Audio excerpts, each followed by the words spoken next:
내가 윤석열 이제 전문가다 보니까 저놈은 딱 걸릴 때는 딱 요렇게 해요. 진짜 매번 그래. 맞는 것 같아. 네. 우리는 이제 사후적으로 뭐가 이제 진짜인지는 알게 됐으니까 그렇죠. 지금 돌이켜서 보면은 매번 딱 걸리잖아. 입모양 맞아, 입모양. 요렇게 하더라고. 맞아요. 이거 걸렸던 거야. 그런데 그 비밀 이번에 국정감사에서 어느 정도 좀 드러났거든요. 예. 자, 그 장면 영상으로 보겠습니다. 김만배 누나가 윤석열 아버지 집을 사줬어요. 혹시 아는 내용 있으면 난 진짜 궁금하더라고. 제가 그 당시에 윤석열 대통령 아버님 집을 사주신 건 박영수 고검장이 중간 소개를 하셔서 그렇죠. 사주셨다 이렇게 저는 전해 들었고 2011년도 일은 박영수 고검장께서 다 당시에 데리고 계셨던 검사님들이니까 어쨌든 제가 알기로는 그 박영수 고검장께서 부탁하셔서 조영 대표가 입건이 되지 않고 사건이 마무리된 걸로 그렇게 알고 있습니다. 그러니까 부패 카르텔 아닙니까 이거? 그렇지. 와 미친다 진짜. 그러니까 저기서 박영수라는 와, 이름이 박영수. 등장할 줄은 생각지도 못했어요. 그러니까 와. 그게 진짜 우연의 일치라고 보기에는 확률적으로 좀 떨어지잖아. 시원하게 얘기 좀 해주세요. 근데 우연의 일치라는 단어 쓰는 사람들은 진짜 다 잡아넣어야 돼. 아니 근데 뭐 몰랐으니까 그래서 그런데 야 저기서 박영수라는 이름이 등장하니까 이게 다 풀리는 거예요. 그러니까 풀리는 예, 거죠. 퍼즐이 다 벌써. 이제 맞춰지는 거야. 예. 박영수 이름이 딱 등장하면 퍼즐이 다 맞춰지는 예. 거야. 그러니까 결국은 이 대장동이라는 것은 법조인 게이트예요. 거기서 말하는 법조인은 검찰 출신, 네. 검찰 출신과 검사들, 그렇죠.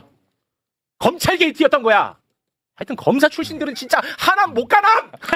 지금 중요한 시기야. 죄송합니다. 안 돼. 절대 안 돼. 아, 나는 이것만 다루면 너무 화가 나가지고 진짜. 예. 와, 이게 이번에 박영수. 박영수가 나온 거야. 근데 어제도 내부쇼에서 얘기를 했지만 그래도 하루 정도 지나면은 재래식 언론들이 좀 쓸 줄 알았거든요. 예. 와 하루가 지나도 똑같습니다. 거의 안 씁니다. 거의 안 씁니다. 예, 네. 거의 안 써요.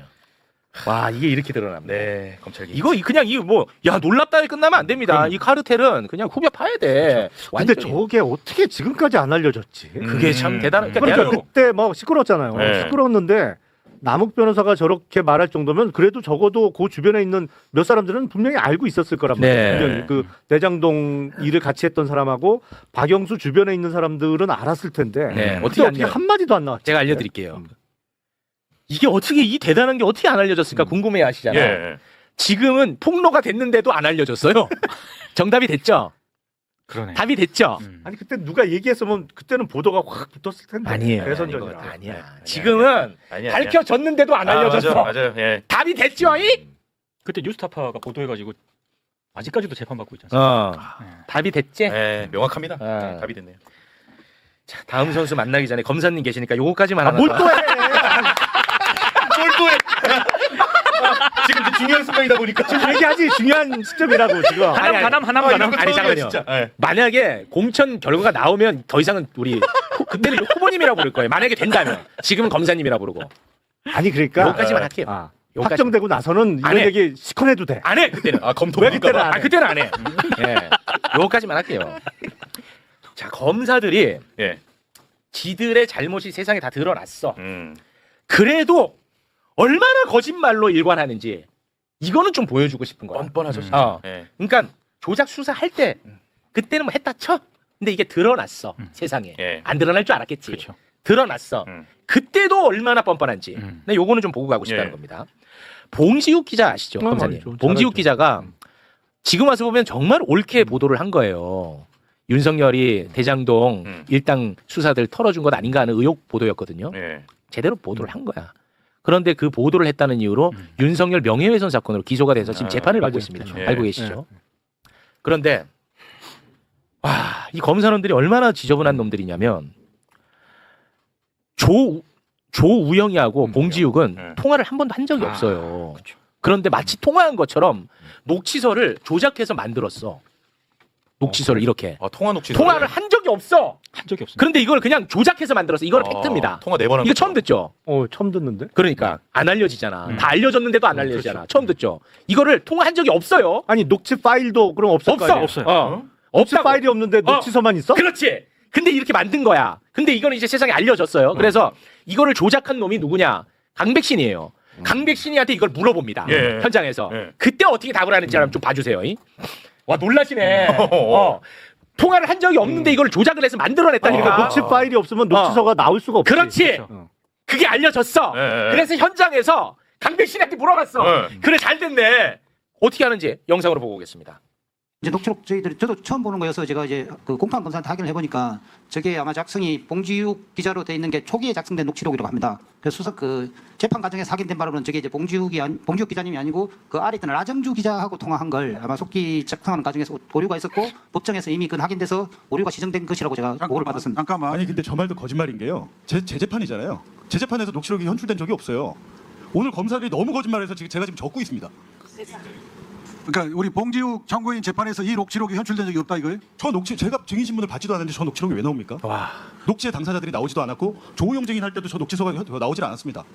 와. 어때요? 와, 나 진짜 궁금해. 나는 반응만 좀 듣고 싶어요. 어때요? 이해가 안 되는데 잠깐만 그러면 지금 강백신 검사 얘기는 봉지욱 조우영 간의 통화가 아니라 그렇죠. 봉지욱 라 뭐지? 아니. 조우영 모 기자. 네. 남은 아, 다른 조우영과 조우영 모 기자. 예. 간의 통화 내용인데 그게 라 기자가 아니고 조우영 봉지욱 통화처럼 잘못 기자가 된 그렇지. 거라. 속기사가 뭐 받침 틀린 것도 아니고 통으로 다 틀려? 어때요? 얘기 한번 해보세요. 응? 조작할 땐 좋았지. 나쁜 놈인데. 와, 이거 근데 이 어마어마한 일이잖아. 예. 이게 지금 김용남 의원님도 모르고 있잖아. 그렇죠. 얼마나 보도가 안 되면. 그렇죠. 이 충격적인 일이 세상이 떠들썩해야 됩니다. 맞습니다. 근데 저놈은 조작 플러스 위증까지 한 거 보이잖아. 예. 그러니까 마지막까지도 나쁜 거야. 다 드러났잖아, 다. 저건 진짜 심각한데. 아니 와.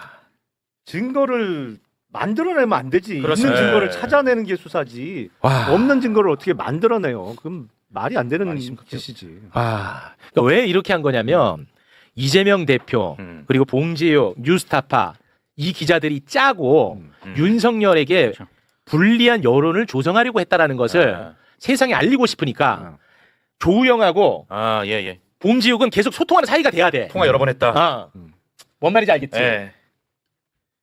그러면 조우영 라모 기자 간의 통화는 있어요? 그거는? 그거는 뭐 있는지 없는지 제가 잘 모르겠어요. 그거는 강백신이가 그걸로 착각했다고 얘기를 하니까. 그렇죠. 아니 네. 근데 그렇다고 무슨 사람 이름을 통화하지 않은 사람 이름을 맞습니다. 수사에 적을 수는 없지. 예. 그래도. 아, 이게 너무 안 알려져서 잠깐 좀 보충학습 차원에서. 근데 조금 딴소리긴 하면 네. 아까 최욱 앵커가 우리 김용남 전 의원한테 예.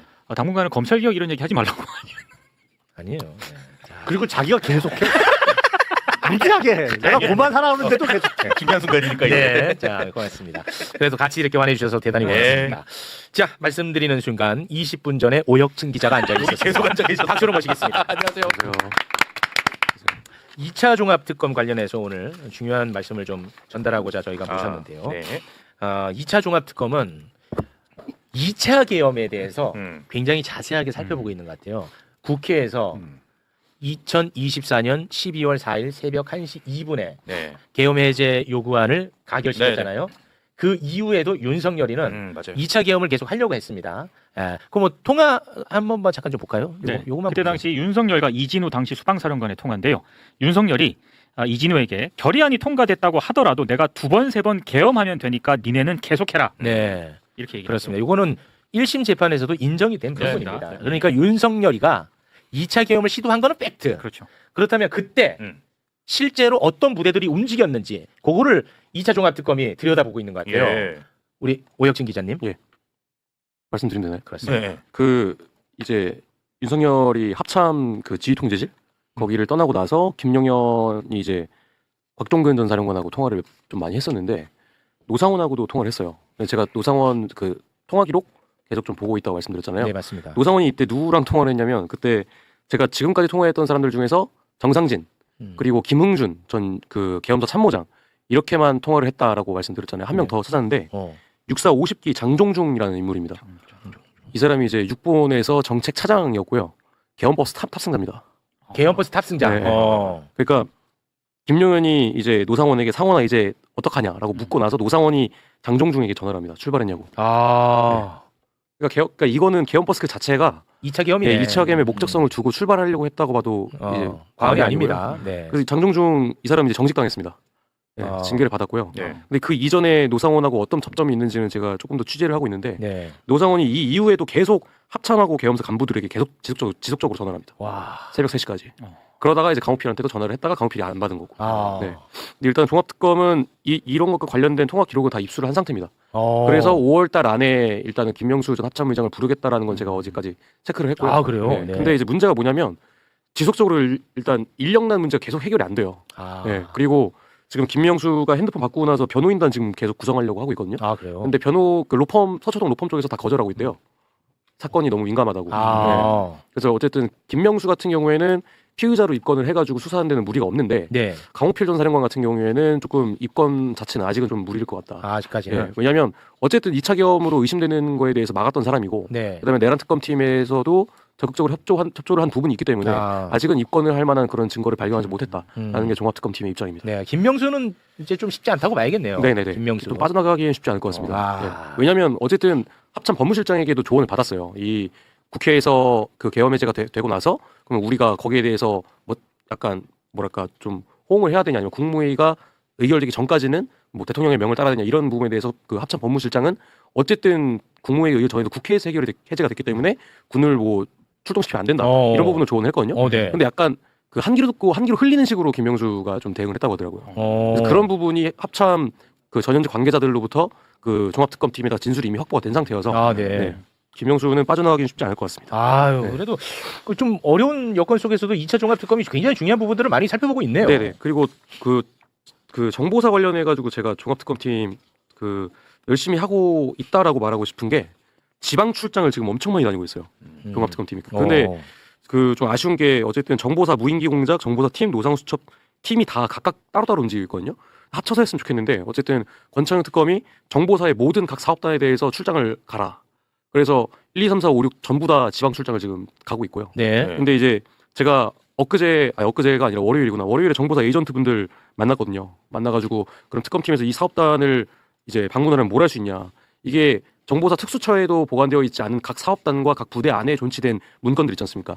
2024년 1월부터 뭐 내란 기획을 했다고 한다면 네. 그 기획으로 의심되는 뭐 훈련 기록들 그런 것들을 압수수색을 통해서 확보할 수 있다. 그러면 그거는 내란 특검팀에서조차 확보하지 못했던 문건들이거든요. 네. 그걸 확보한다면 대박이겠죠. 네. 근데 이제 지금 가장 핵심은 뭐냐면 지방 출장을 준비를 하고 있는데 네. 그 출장을 갈 만한 인원이 부족하다는 겁니다. 여전히 여실히 부족하다는 거. 그리고 이거는 제가 공개를 하면 안 되는 문건이라서 이거 비공개 문건이라서 제가 그냥 막 들고 흔들지 못하는데 네. 내란 특검팀에 들어갔던 제보 내용입니다. 또 뭐 무서운 얘기인 것 네. 같은데. 제가 원래 이걸 공개를 안 하려고 했어요. 근데 뭐냐면 그 내란 특검팀 이거는 정보사 현직 관계자가 제보했던 내용입니다. 내란 특검팀에 현직. 예, 정보사 현직이었던 사람이 제보했던 내용입니다. 이거 근데 이거 해도 돼요? 여기서? 해도 돼요? 아니 지금 법률 검토를 제가 부탁드리는 거예요. 나 안 듣고 있어서 몰라. 아니 정보사 관련해서 엄청난 제보가 들어갔는데 2024년 바로 해버리네?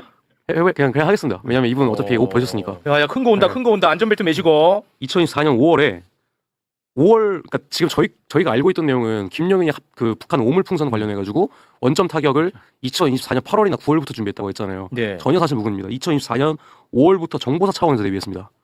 2024년 5월부터 북한 오물풍선에 대응하기 위해서 1사업단을 중심으로 민간단체 활용해가지고 HID 특수요원들을 훈련시킨 후에 중국제 드론으로 임무수행을 준비했고요.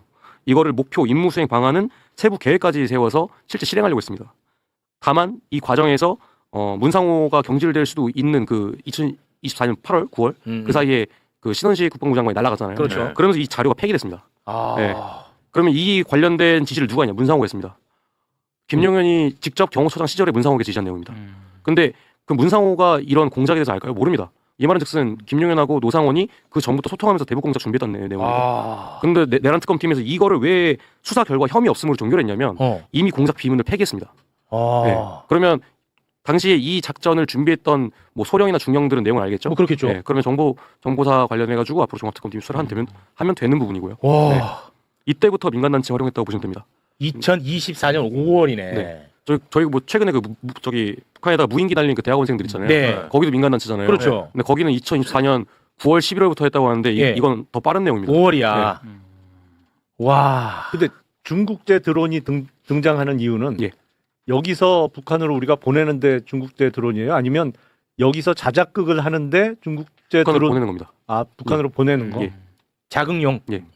이게 또 그 평산이라는 데가 있어요, 중국에. 그 평산이라는 데가 있는데 그 뭐 평산계획, 형산계획 막 이런 식으로 그 정보사 안에서는 어떤 계획을 세울 때는 되게 예전 뭐 고구려 시대 약간 이런 거 단어를 많이 쓰거든요. 근데 그 형산이 뭐냐면 평양 옆에 있는 데인데 거기가 노동교화소예요. 교화소? 네. 그러니까 정치범 수용소처럼 어. 그 이제 북한 내에서 어떤 뭐 잘못을 한 사람들이 노동을 시키려고 아예 네. 탄광촌에 아예 집어넣은 곳, 그러니까 그 사람들을 뭐 해방시킬 목적으로 뭐 어떤 임무를 수행하겠다 그런 형식으로 문건이 작성되거든요. 일반인들 봤을 때 이거 모르죠. 우리는 그 노동 탄압을 받고 있는 북한 인민들을 해방을 목적으로 작전을 수행한다 이런 내용인데 예. 실체는 뭐 중국제 드론으로 이제 임무 수행하려고 했다는 내용이고. 그러면 이거를 해석하려면 어떻게 하냐? 정보사 현직 요원들 빨리 불러야죠. 그렇겠네. 정보팀에서. 와, 엄청난 이런 거야. 내용입니다. 그 제보가 언제 들어갔대요? 2024년 10월 말 정도에 들어간 걸로 알고 있습니다. 아니 그 제보가. 이 제보요? 이 제보가. 대한특검팀에 작년 10월 말 정도에 들어간 걸로 알고 있습니다. 수사하는데 조금 시간이 좀 부족했죠. 한 2개월 정도. 네네네. 알겠습니다. 오늘도 큰 이야기를 해주셨습니다. 네. 자, 그러면 우리 오혁진 기자님과는 여기서 좀 인사를 나누겠습니다. 오혁진 일요시사 참기자였습니다. 대단히 고맙습니다. 감사합니다. 왜요? 아니 하나 더 말씀드리려는데. 아니 알죠. 더 말씀드리고 싶은 마음은 알죠. 누구는 몰라요. 알겠습니다.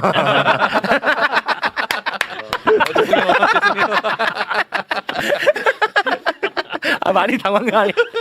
내일 또 보면 되죠. 네. 자, 지금부터는 말이죠.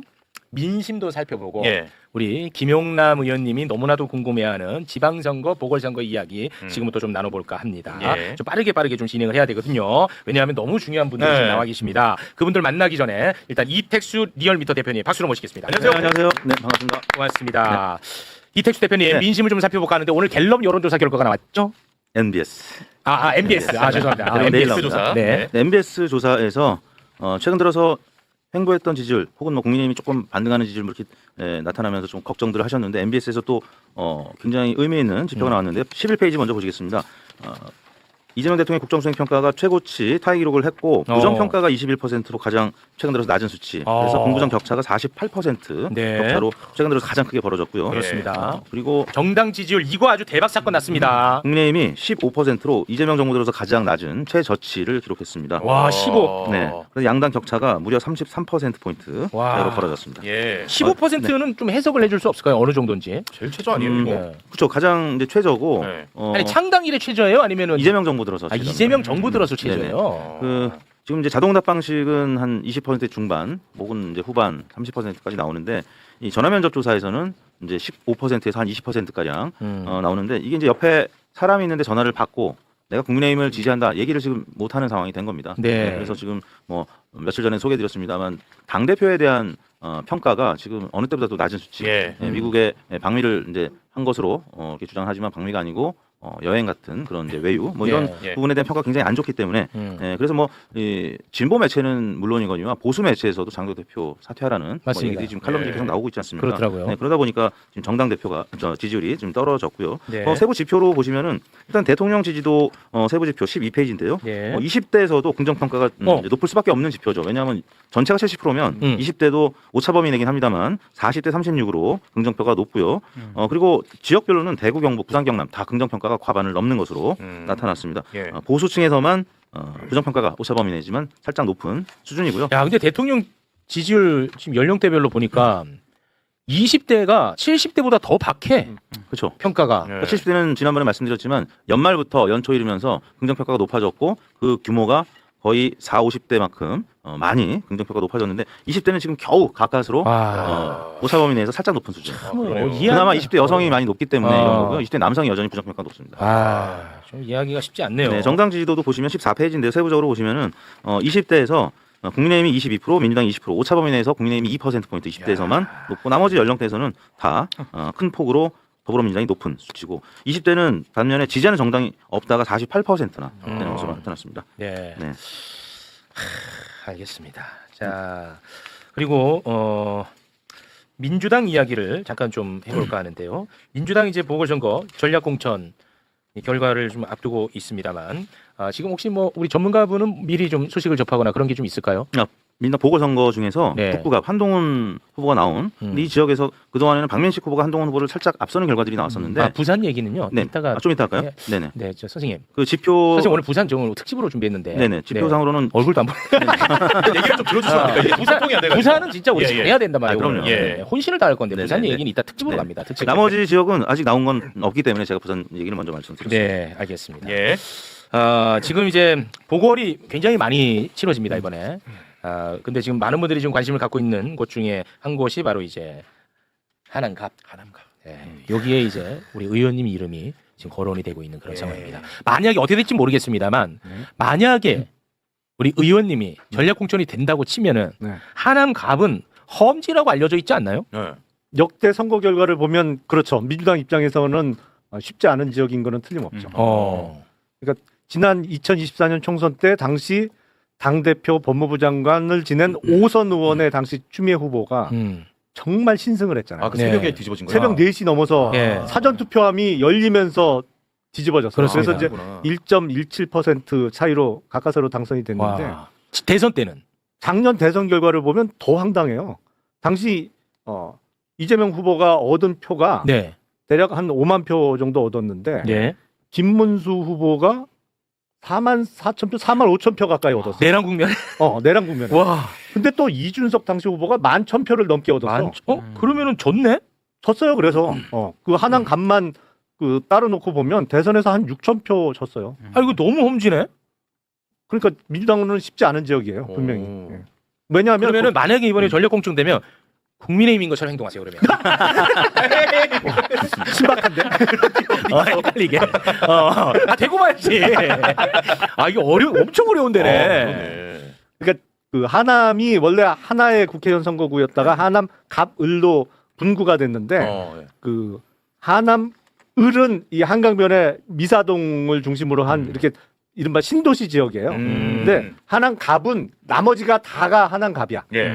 그러니까 위례 신도시부터 해서 저 검단산 있는 쪽에 천연동까지 해서 상당히 넓어요. 그러니까 그 옛날 농촌 지역이 상당 부분 아직 남아 있고 물론 그 중간에 원도심 지역하고 또 신도시도 조금 있긴 합니다만 그러니까 전반적으로는 보수 성향이 강한 지역구예요. 하남갑. 진짜 어렵구나. 그러면은 뭐 저는 그냥 몰라요. 아무것도 모르는데 어쨌든 전략 공천이잖아. 전략적으로는 김용남 의원님이 맞는 것 같네. 이분이 국민의힘 사람인지 민주당 사람인지 애매하잖아. 그러니까 이거 뭐. 근데 또 유명해. 유명한 게 되게 중요하잖아. 그렇죠. 유명한데 어느 당 사람이야? 개혁신당 같기도 하고. 그러면 국민의힘 것도 갖고 가고 개혁신당도 갖고 가고 민주당도 갖고 가고. 야, 이 전략적으로 나쁘지 않네.